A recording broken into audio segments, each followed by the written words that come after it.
Greetings YouTube! This is a quick review. It's a small game. You start face down in the water. Now, normally this would be a bad sign, but it's only just started.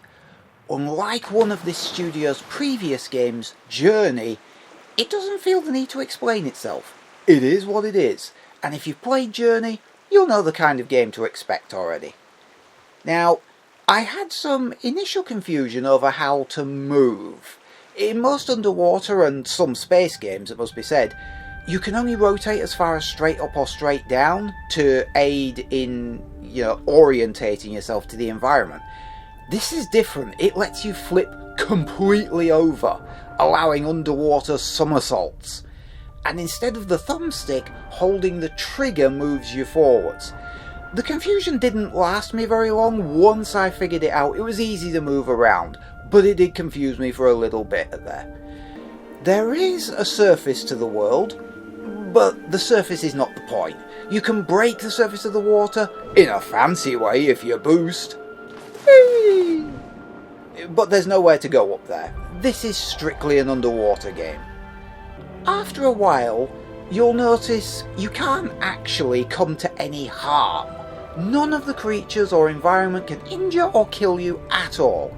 Your only goal is to explore. This is a minimalist adventure. Just sit back and enjoy the view. You can grab hold of any large enough fish, mammal, or whatever these are actually classified as, to hitch a ride, which is cool.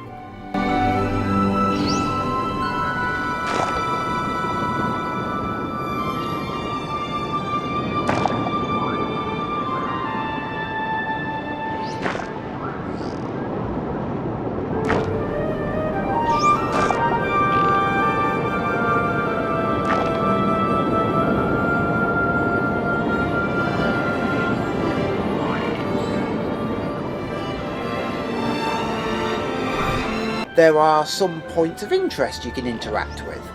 Drones are occasionally buried in the dirt and can be freed to follow you around, although quite why they follow you around is anyone's guess. They will help you cut away forwards when you're blocked off. You can release fish from flowers.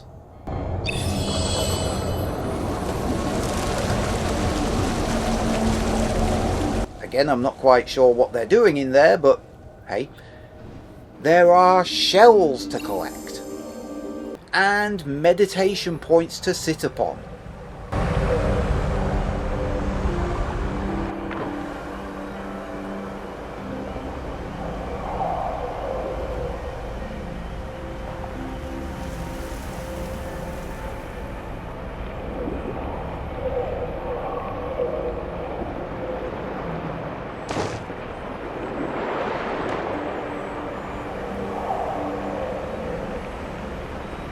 Now, a lot of these interactables are optional, apart from the drones, and you only need one of them with you to cut a path forwards, so you don't have to do any of this. You can just keep on swimming along and admiring the view if you want.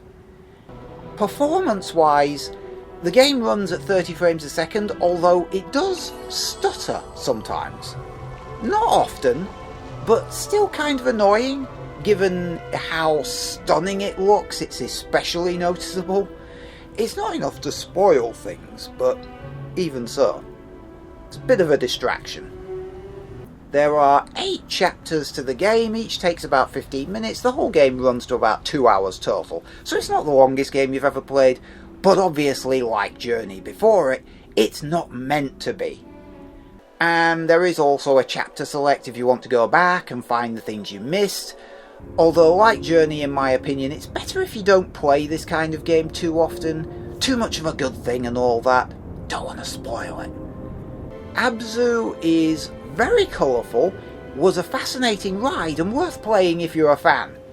But for reasons I'm having trouble exactly putting my finger on, I feel like Journey is better for some reason. For example, this game has jet stream rides, which mirror the sand surfing. But maybe that's why. I've kind of seen it before, just in a different setting. Subconsciously, maybe it just tricks my brain into thinking, okay, I've kind of played this thing one other time. I've been here before. Abzu is in some ways a copy. Journey, when it came out, was unique. And I'm thinking maybe that's why I think that Journey was special. This, though, again, if you're a fan, is still worth a look.